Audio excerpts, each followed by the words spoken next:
Hello, and we are back again on the Savvy Street Show. And as usual, we have a special guest. Our topic today is induction as well as the application of induction to the deep state and conspiracy hypotheses. I'm joined by my usual co host, Roger Bissell, writer, musician, and part time philosopher. Welcome to the show, Roger. Thank you, Vinay.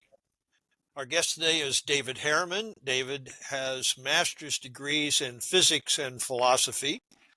He was the editor of the Journals of Ayn Rand and is the author of The Logical Leap, a book that describes the inductive reasoning process that leads from observed facts to generalizations and scientific theories. Harriman has worked as an applied physicist, performing studies for the Air Force Ballistic Missile Office, and he co-founded the Falling Apple Science Institute, a nonprofit that developed an astronomy curriculum based on the inductive discovery process. Harriman has also created a middle school science program for a company of private schools. Welcome to the show, David. Oh, thanks. Thanks for having me on. Sure. Now, you and Leonard Peikoff and Ayn Rand have all written very interesting and helpful pieces on the need for philosophy by scientists, businessmen, and everyone in general. The primary need is always to provide understanding of what's true and good and to guide you in living your life, but it's also needed for countering and avoiding bad ideas, bad philosophies, and unjust attacks. How would you compare the effectiveness of this method that you all used so eloquently of persuading people of the need for philosophy to say simply, which is how I was persuaded of the need, simply handing a student or a professional a copy of Atlas Shrugged or Fountainhead and saying, read this? Oh, well, I think it's wonderful if people read Atlas Shrugged. It's a great book, and it's the best philosophic novel in history. But every philosophy needs a systematic nonfiction um, description of it in full. And that's not the purpose of a novel. The purpose of a novel is to portray great characters versus villains in a dramatic plot, to inspire, to evoke those kind of passionate emotions in the reader.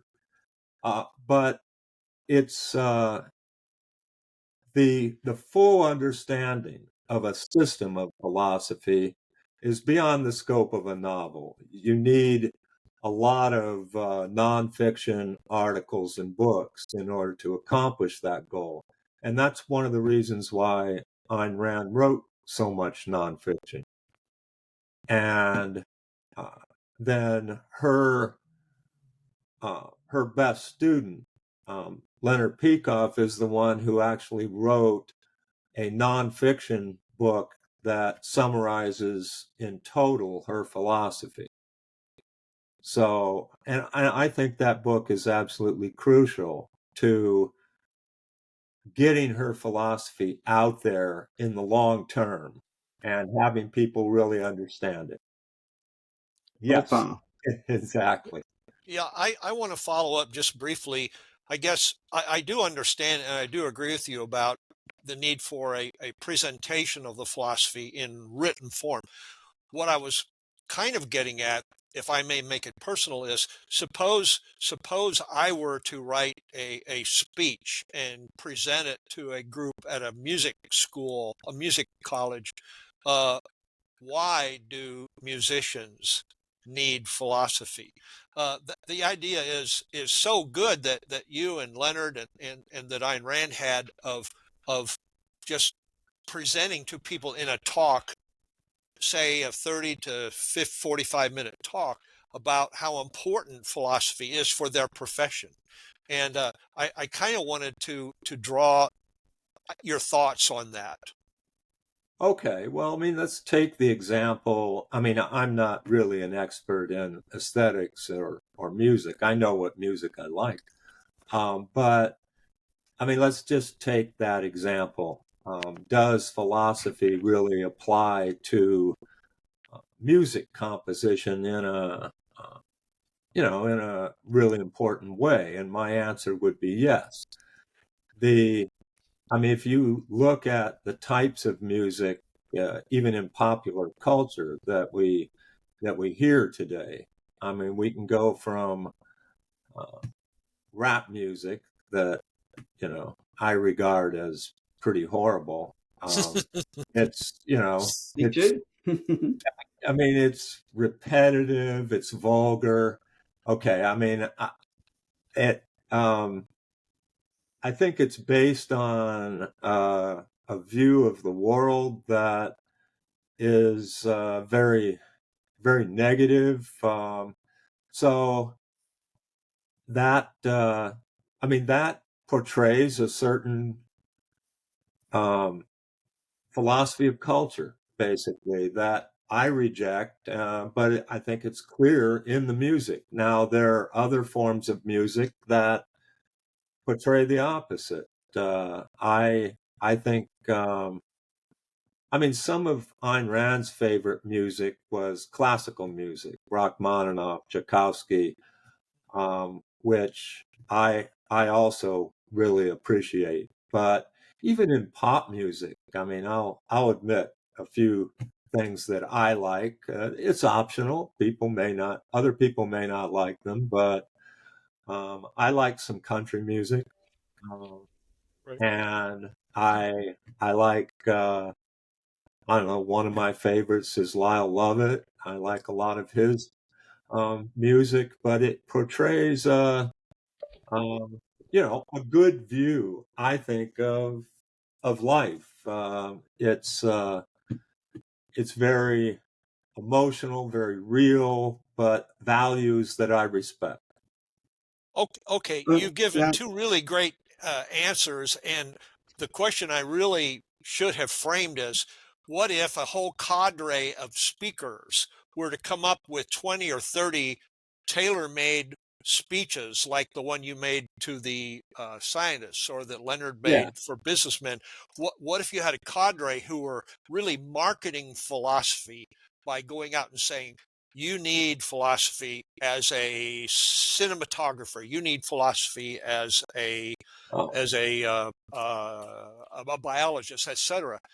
Is this an interesting and maybe valuable project that a group like ARI or TAS or some group should spend some time and effort on?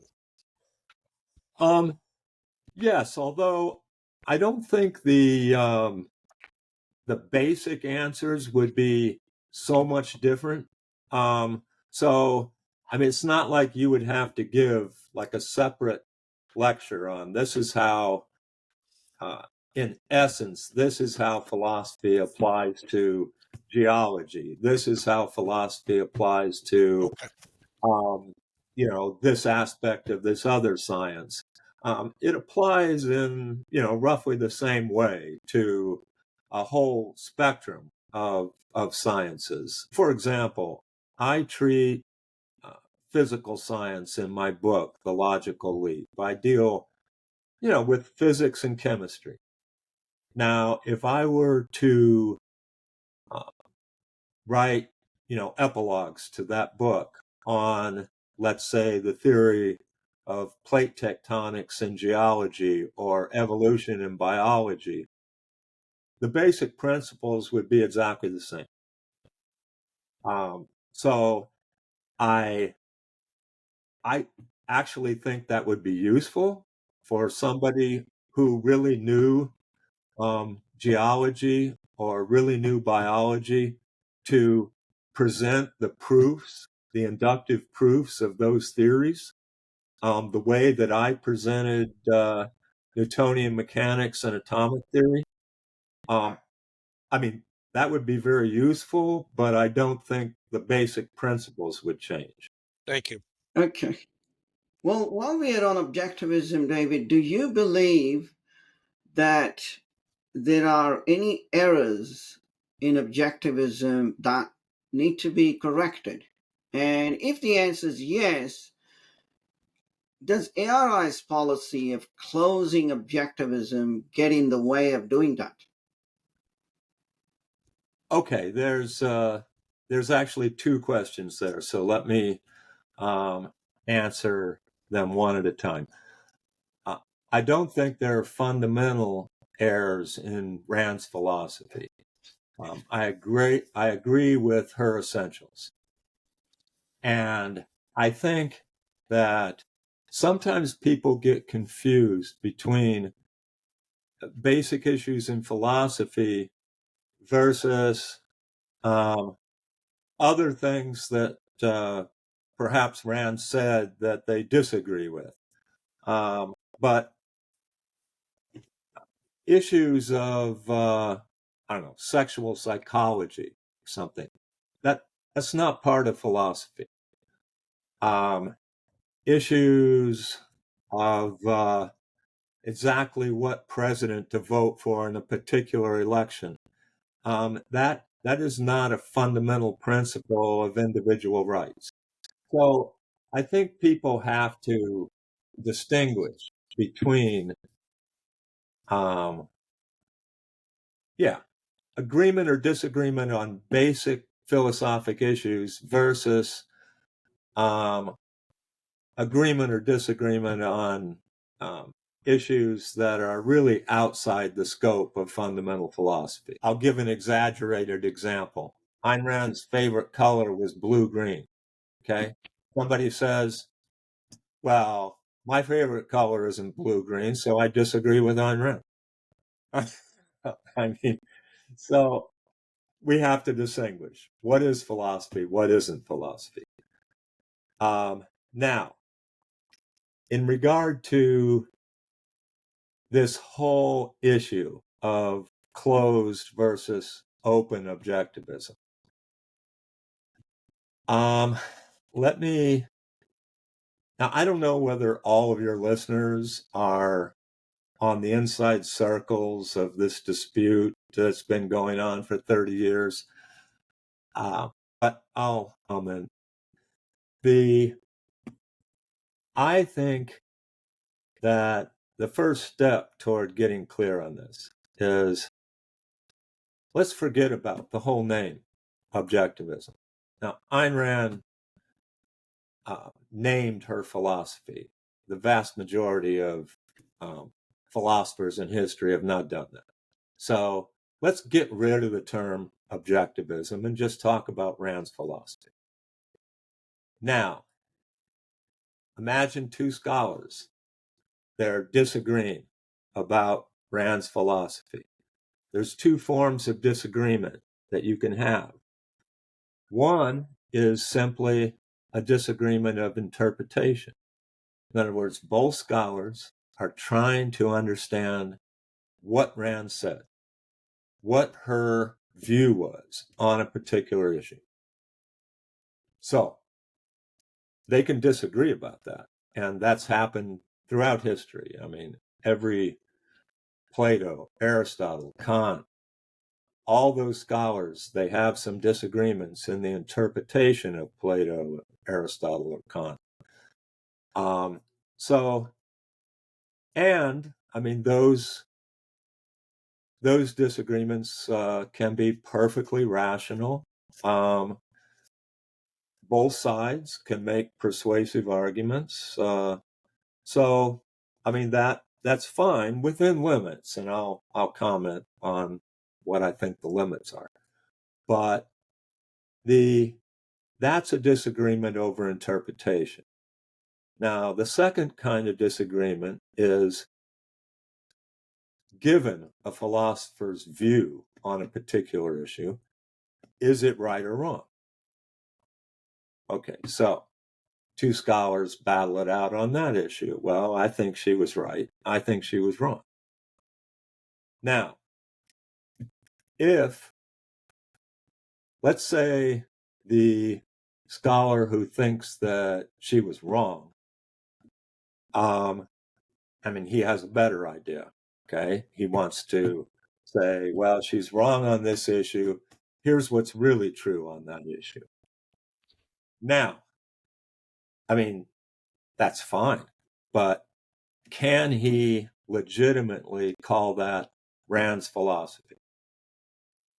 I mean, he's taking her idea, rejecting it, replacing it with his own idea. Now, what he should do is take credit for his own idea. I mean, he thinks he's rejected something false and substituted something new, true. I mean, he should be proud to take credit for that, right? Yeah. He shouldn't want to call it Rand's philosophy. So, that would be inaccurate and unjust to her. I mean, you don't want to put words in her mouth that weren't her words.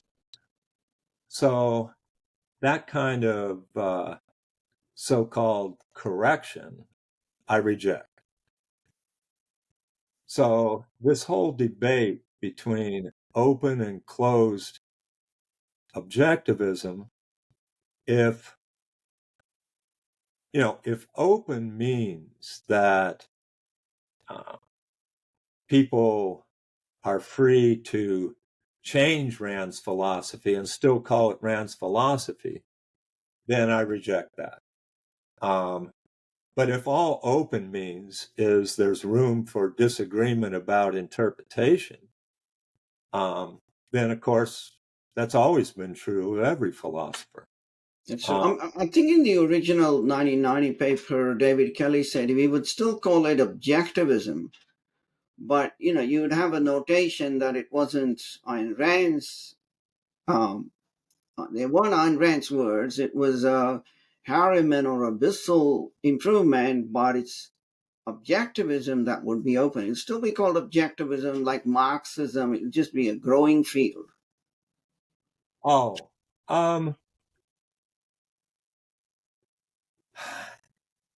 I guess in a loose sense, it's been interpreted that way in intellectual history, in the sense that people talk about Kantianism, and sometimes it doesn't just refer to Kant. It refers to some philosophers that were strongly influenced by Kant. I mean, Fichte, for instance, changed a couple of Kant's ideas, which were actually essential to his philosophy, but he was still called a Kantian.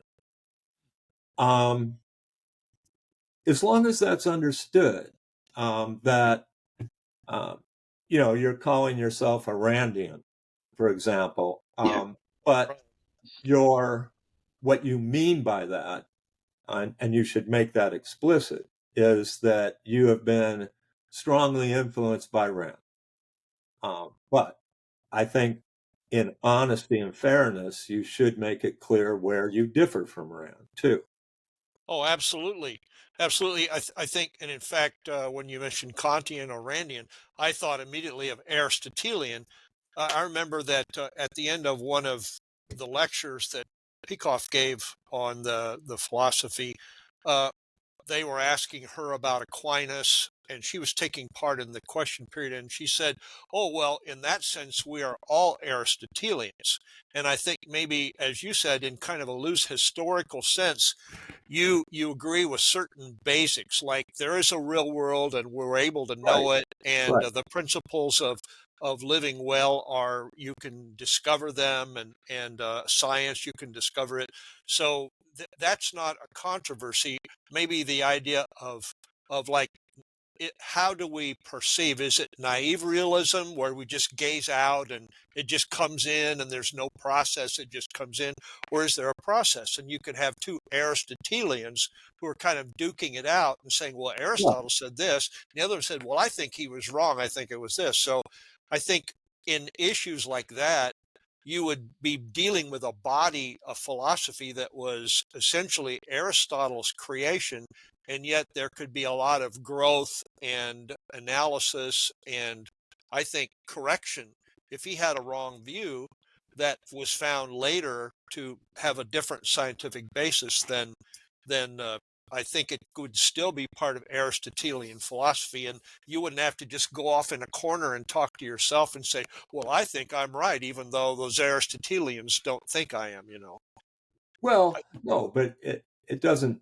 I'm not saying go off in a corner by yourself. I'm saying, uh, let's take the relationship between Aristotle and Rand. She described herself as Aristotelian in a very broad sense, Right, accepting certain basic fundamentals. right, But she explicitly disagreed with, for example, his theory of concepts. right, She disagreed with his foundation for ethical virtue. She, I mean, she, in some senses, she agreed with it, but in terms of putting it on an objective basis, she said things that he never said. yeah, And and she would make it clear that on those issues, no, I'm not Aristotelian. These are my views. right. Aristotle never said them. Uh, this is I'm following a path that he pointed to, but I'm, you know, I'm putting out my own philosophy. That's what she would have said. Yeah, I mean, partly that might have been solved if we had a Randianism, because all these other philosophers, Kant and Aristotle, didn't have a proper noun attached to their philosophy. And a Randian might agree or be influenced by Rand, and Randianism would contain a lot more than, say, Objectivism, because the ones who are influenced by Rand don't have to agree with every word she said, or Yeah. even with every word that's been accepted into the official Objectivism. Right. I think, you know, objectivism became this thing that people almost considered like independent of Rand. It's just this, and uh, that created a lot of confusion. There's just Rand's philosophy, okay, and then if people want to accept, well, I accept these parts of it, I don't accept that. That's fine as long as you're honest and explicit about it. Um, agreed. I think one of the problems I have with it is that when you have that kind of name attached to it, there are gatekeepers. And I'm just wondering, are there always going to be gatekeepers? Is there going to be a permanent ban on this open closed thing, or is there a time when it will just kind of wither away and and it'll become more like discussions in the Aristotelian community or in the Kantian community or whatever. yeah, I don't like the I guess the term gatekeepers. And I do think if you take that seriously, then yeah, that's dogmatism.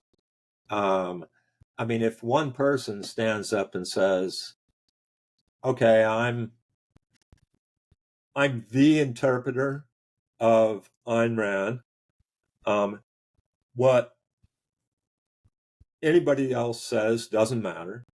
I'm giving you, the absolute infallible truth, uh, and nobody's allowed to argue with it. That's ridiculous.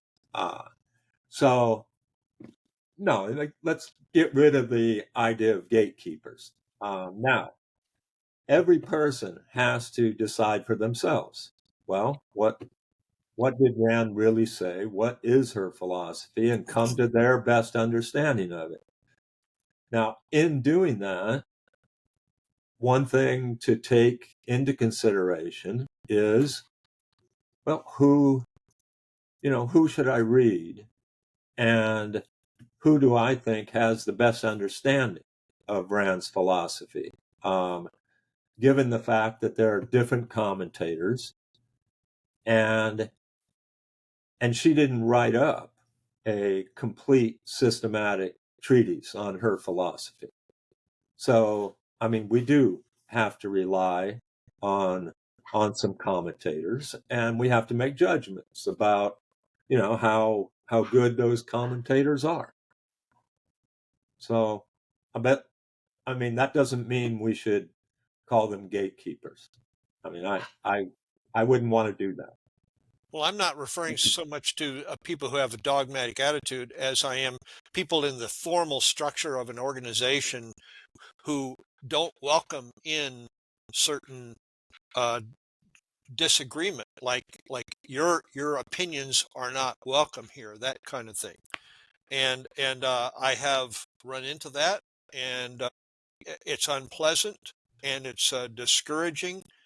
And I would simply say, just for the record, I did not run into that personally with the Ayn Rand Institute for the simple reason that I've never really been engaged with, except going to hear several talks, and there you didn't have to sign anything to get permission to come in. But it is a fact that there are people who don't let dissenting views in. And that is difficult when you can't have a discussion, when you can't have a reasonable discussion. I'd like to actually shift the focus a little bit here because I do get your point, and I agree essentially with what you've said. Uh, Rand was such a good storyteller, and I loved her novels. That's how I got involved in her philosophy. But somebody, maybe it was Leonard Peikoff, described her as the greatest retail salesman of philosophy. And I think, what a great thing to be. I mean, if you draw people into being interested in philosophy just by sheer eloquence and ability to frame all those ideas in an enticing way, that's great. Now, sometimes there are words and phrases that are almost like red flags, though, and that can actually discourage some people. And there's been a lot of criticism about terms like capitalism, which started out, or in the early days, was used as kind of a put down by the Marx people, and also the term selfishness.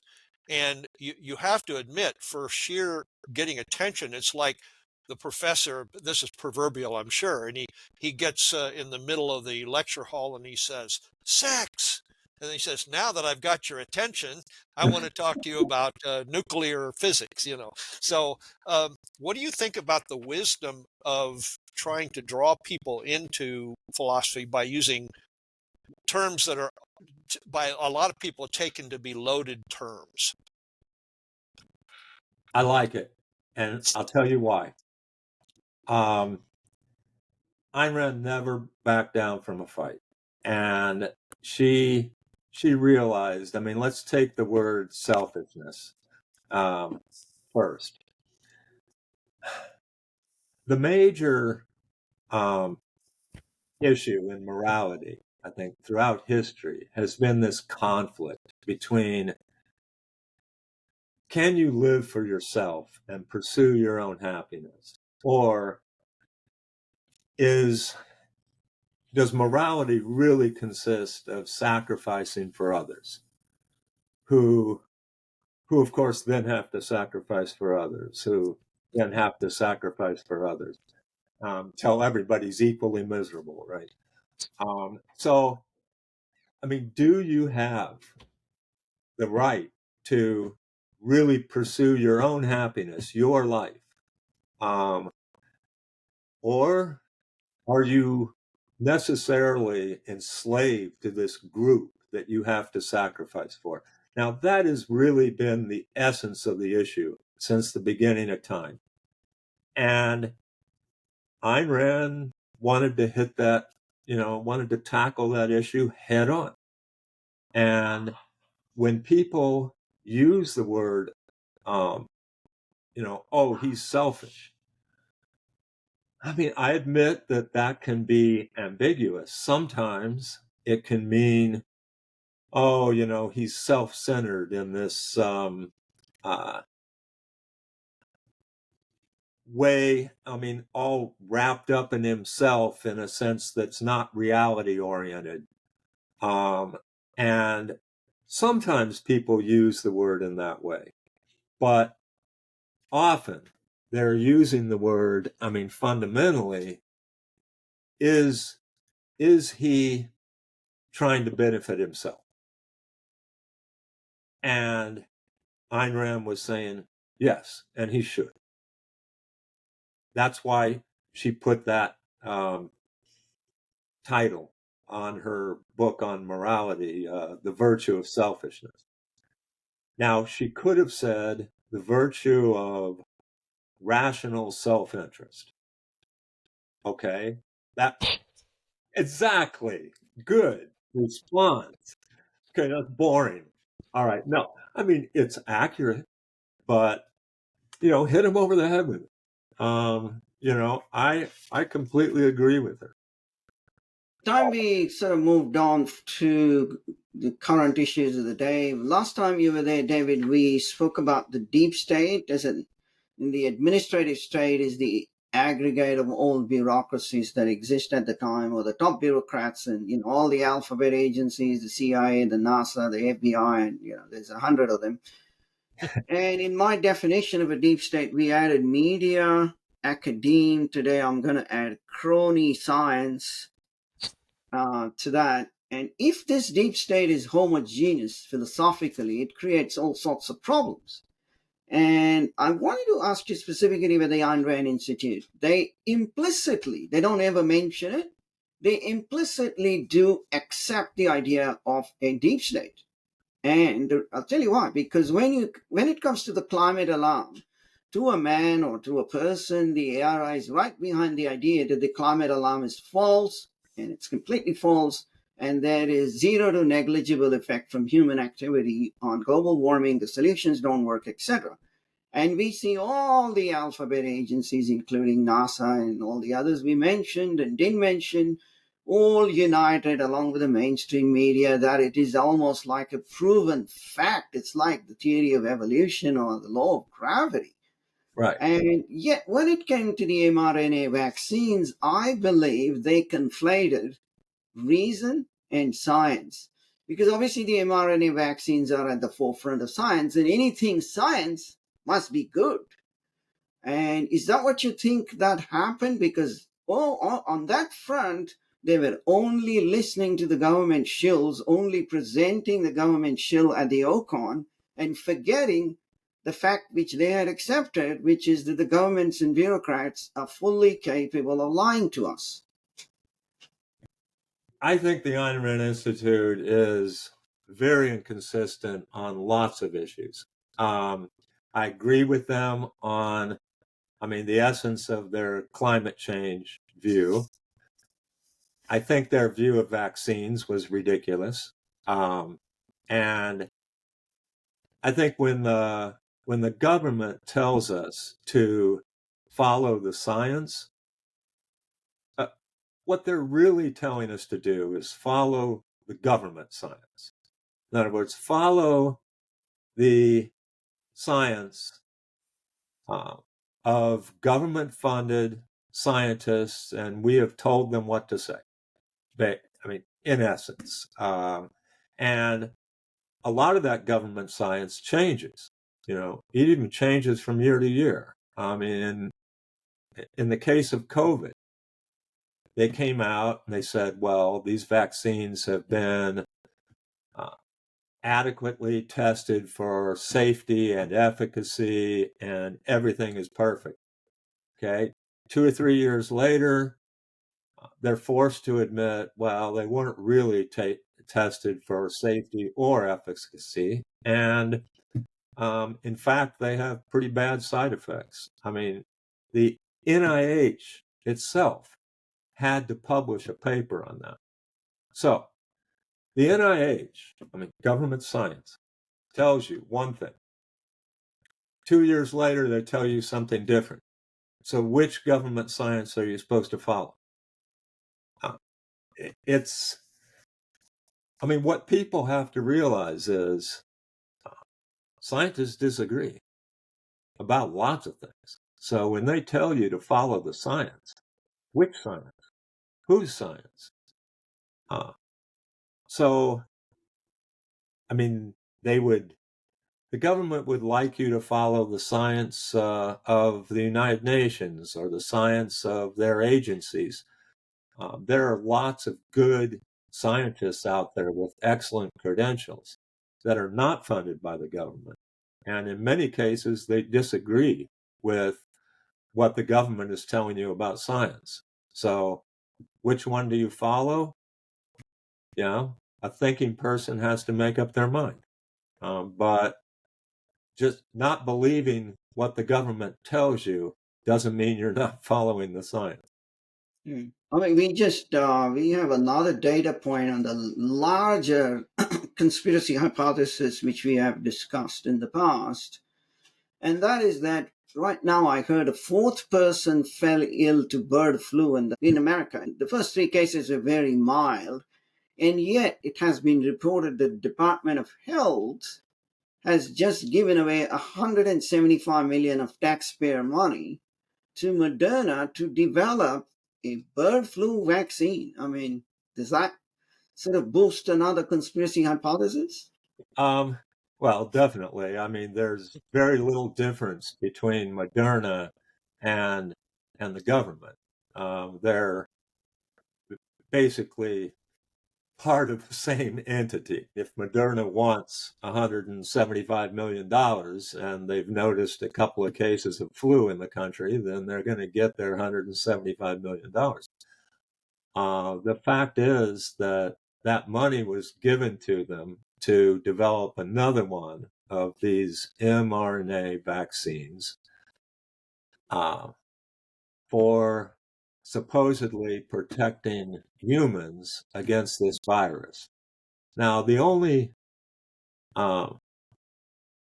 virus is a problem for cows.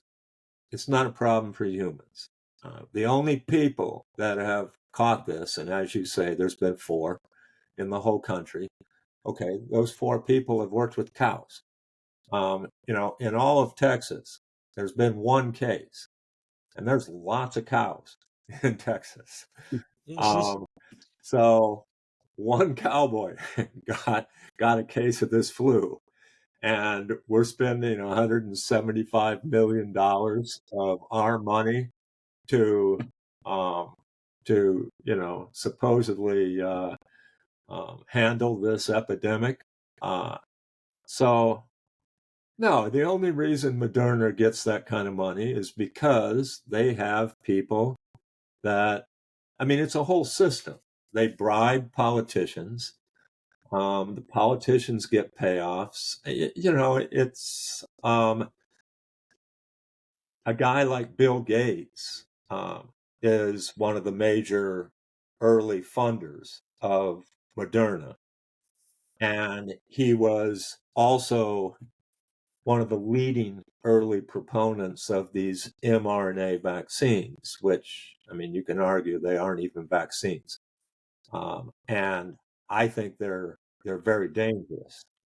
They change your biochemistry in ways that haven't been fully studied yet.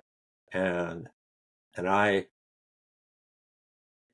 mean, one reason for distrust is the fact that one of the leading originators of it has come out and said he is strongly in favor of depopulation.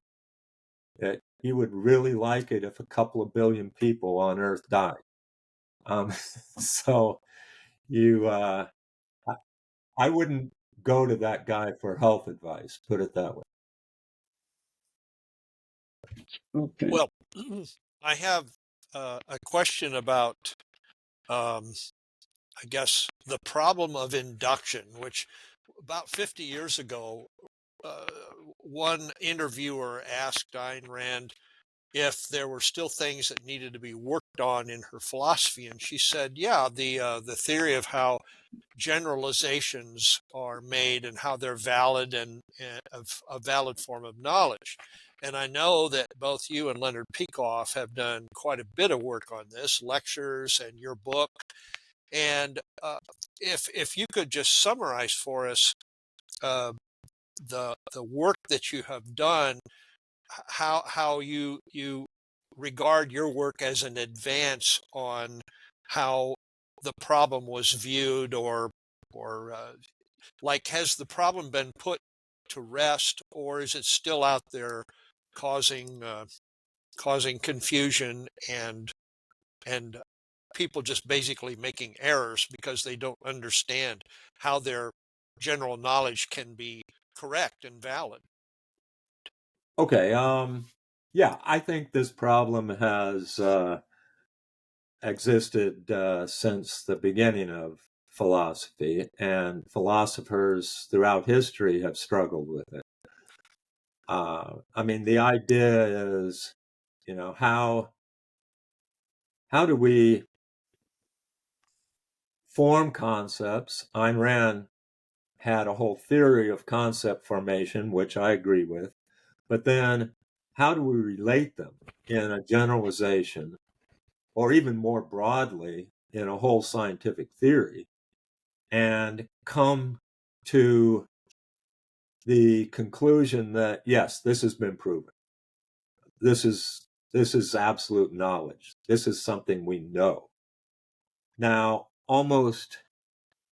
um, almost everyone in history has denied that we can really do that. Skepticism in the modern era has been the standard viewpoint. And you can see it even in the way that scientific method is described in all the books. It's, well, we come up with a hypothesis, exactly where it comes from, we're not really going to describe. And then we deduce some things from it. And then we do some experiments or observations. And, if they work out according to the predictions, then we say, well, our hypothesis was confirmed. Now, if you ask them, well, does that mean it's true? They say, well, no. I mean, there could be plenty of other hypotheses that could lead to the same prediction. So we never know whether anything's true.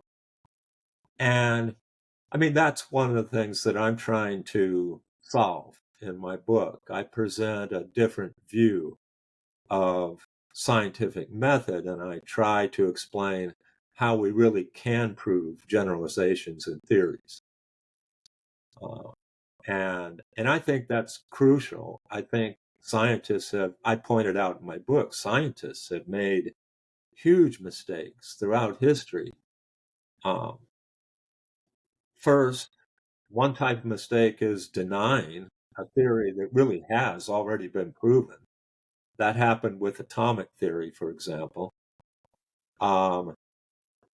Another kind of mistake is being too slow to accept um, a theory when there's overwhelming evidence for it, or being too fast to accept a theory where there isn't much evidence for it. I mean, you can go either way, but either way, science suffers.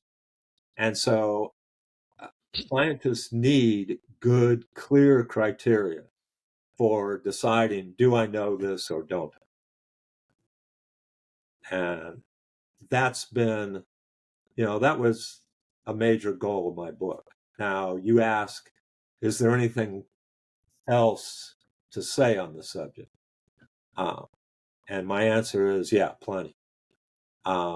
There's my book deals with induction as it applies to physical science. So I don't even talk about really induction in philosophy or induction in psychology. I there's a lot to say. This is a vast subject, and And the more people write about it, the clearer it's going to get. Now, I'll give myself one plug.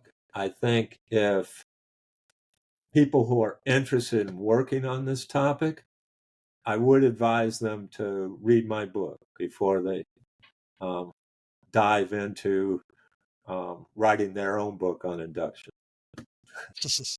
Good one. Do you have a copy of that to show the logical leap on screen? Oh, not It's on this desk. no problem. We'll attach it to Okay. the notes. But I remember Rand used to tie all knowledge to perceptual data.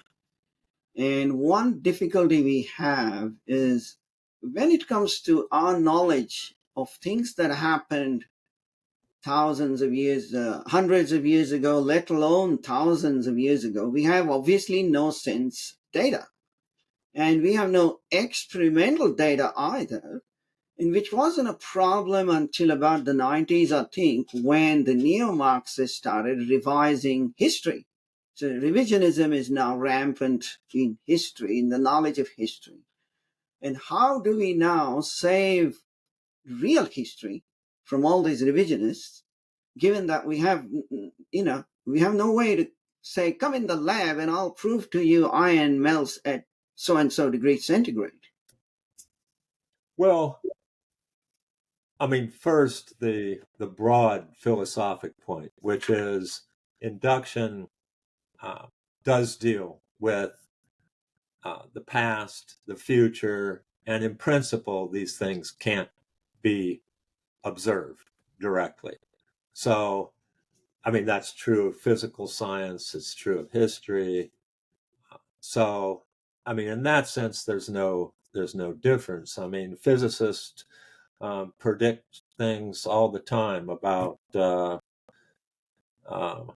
I don't know how a asteroid is going to move out there in space when they've never seen that asteroid before.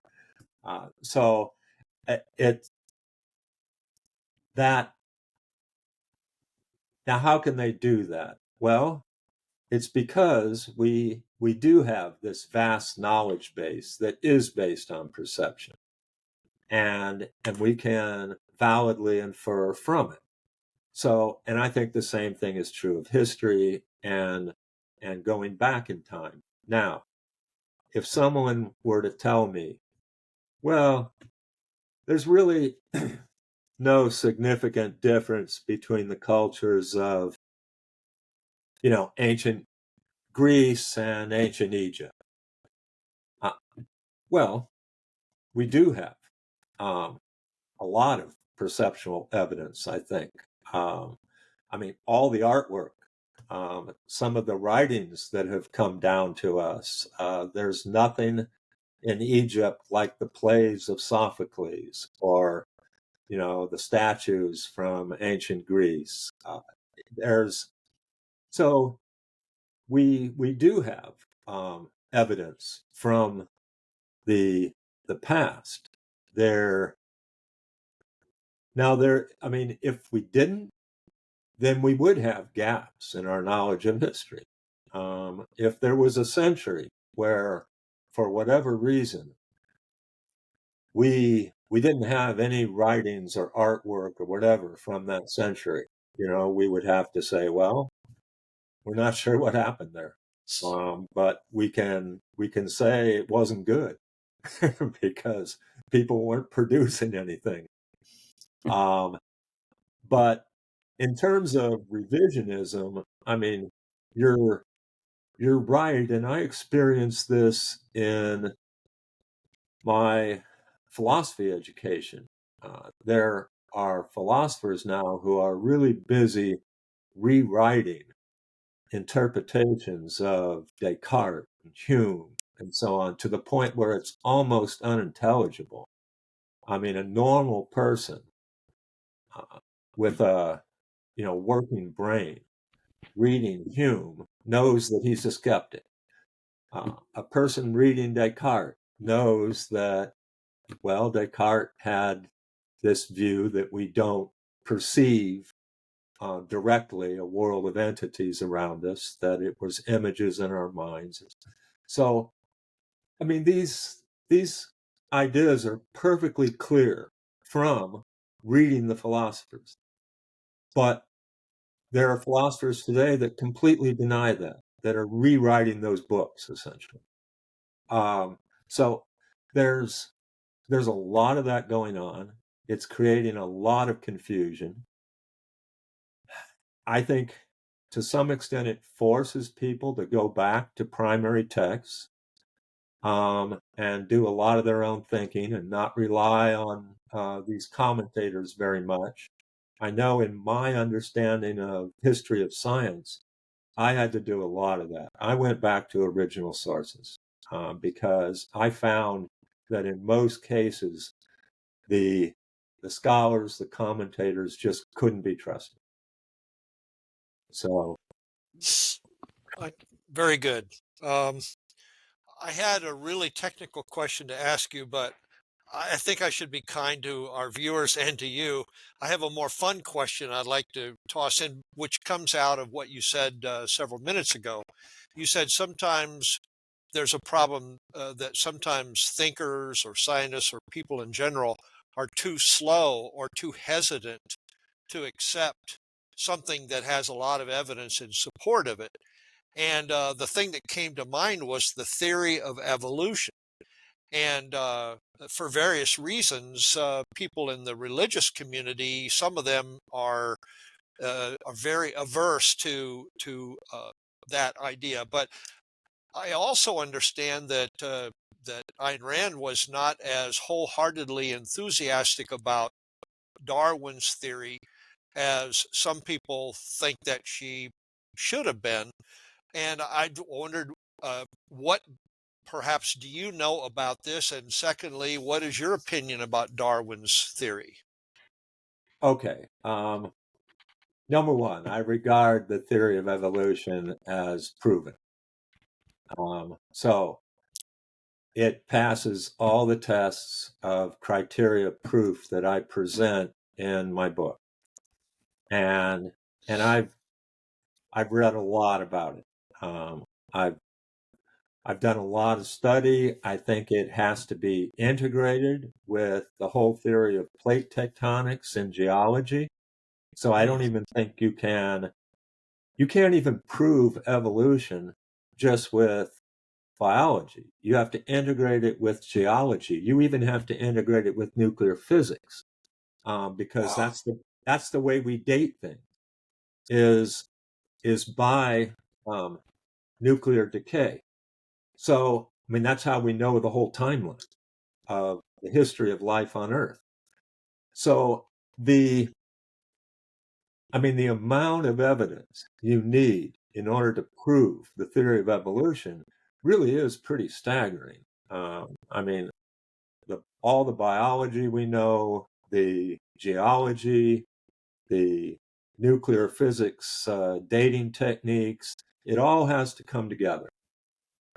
I mean, the timeline of life on Earth that we've been able to trace out now goes back about 540 million years, and we know all the basic steps now, and it would be very easy for one of these evolution deniers to disprove the theory. All they have to do is find monkey skeleton that's 300 million years old, Mhm. because that would contradict the whole theory. So, I mean, there's literally millions of possible observations that could contradict evolution and force you to throw it out. Nobody has found a single one of those data points. So, yeah, it is such a fantastic integration of so much evidence. I regard it as completely proven. Now, in terms of Ayn Rand, and I think I can't even remember exactly what she said, but she said very little about the whole issue. But I mean, she didn't know any of the science that I just talked about. So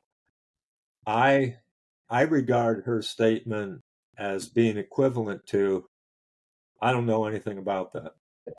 I'm not going to give an opinion because I don't know anything about it. She So didn't caveat it that way, saying, I'm not a student of biology, but, and then there was a statement. Okay, yeah, thank you. Thank you. it's a complex theory, but like I say, it's been proven. So it's not Okay. controversial in my view.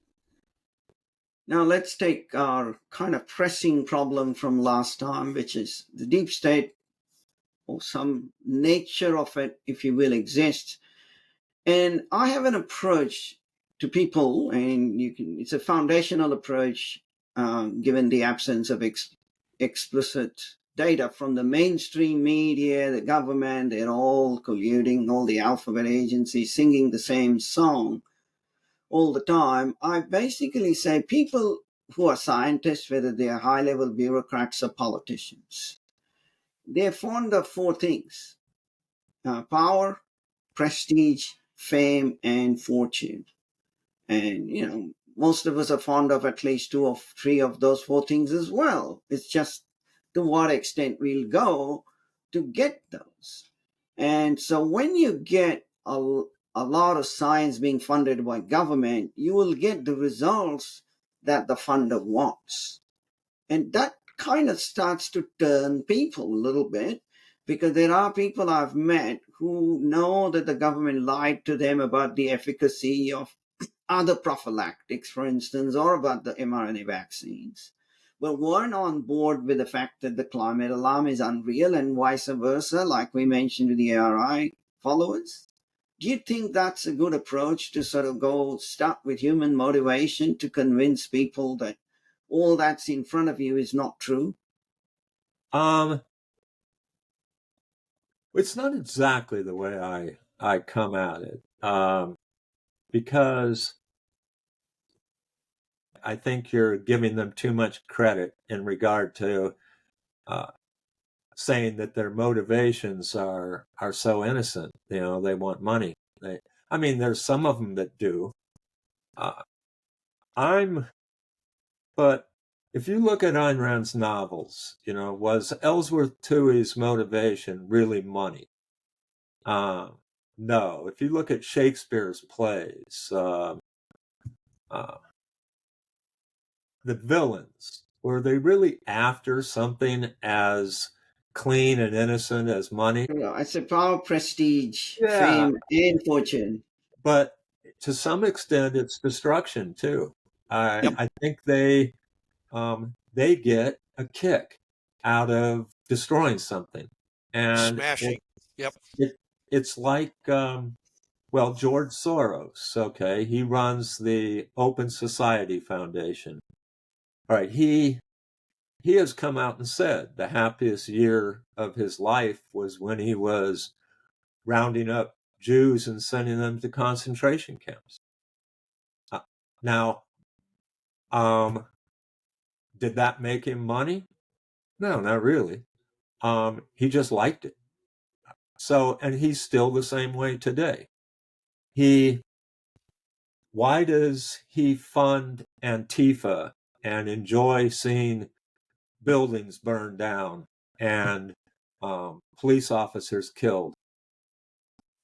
He likes it. I don't go straight to the motive part because I think motives are different for different people in this deep state.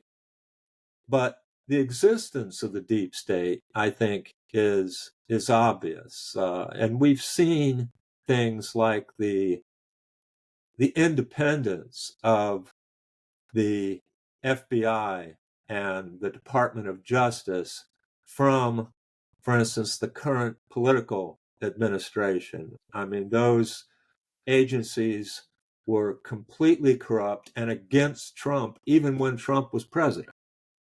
They Right. have their own agenda, and the and to a large extent, it's completely apart from any elected official. Uh, a lot of these agencies that have tremendous power in the United States are not really run by any elected officials. The pressure on the EPA, um, uh, the environmentalists that are pushing those policies, I think to a large extent um, are not really elected politicians. They're people with money that are paying off, bureaucrats. I mean, it's easy to buy a bureaucrat, right? I mean, these people make uh, they make $100,000 a year, and they can shut down a huge business that's worth $1 billion. They have that much power. So, I mean, it's pretty easy for them to, um, get to pass the things that they want to pass and get the money they want to get. And I mean, the whole system is so corrupt. Take the president that we have right now, Biden. Okay, is he in charge of anything? I don't think so. I don't think he's in charge of dressing himself in the morning. He's every executive order he signs is given to him by somebody else. His speeches on teleprompter are written by somebody else. So everything he says and does, he's told to say and do. Now the question becomes who's telling him. And I don't think it's one person. I think it's a committee of some kind. But I think Gates and Soros and Klaus Schwab and the World Economic Forum and maybe Larry Fink and BlackRock. And I mean, all these guys swing huge political power. And I think people are overlooking that. There are so many leaders in different countries have been placed as leaders in those countries by these kind of forces. So the world's being run by people who, to a large extent, operate behind the scenes, and I think people need to wake up to that. Thank you. Well, we are just over an hour at the end of our show. Is there anything briefly about November election, Biden's induction, anything you want to add at the end before we conclude?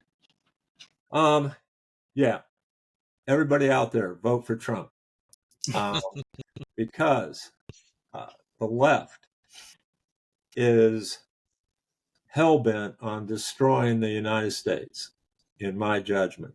And it doesn't matter whether people think that Trump's political, economic views are perfect, whatever. That one thing that I think is absolutely clear is that he is pro-American and willing to go right up against the deep state and fight them. And he's the only one willing to do that. So I think he either wins or the United States is in a lot of trouble. So I'm Yep, we saw that. T-shirt. Yeah. Thank you. Thank you, Any David. last words from? Sorry. Yeah, go on. No, I have no further comment. Just thanks very much, David. It was a pleasure. Yeah. Thank Well, you. thanks for having me on. I enjoyed it. Thank you. To those viewers who have been tuning in, keep tuning in to the Savvy Street Show, and that's how you'll become savvy and stay savvy.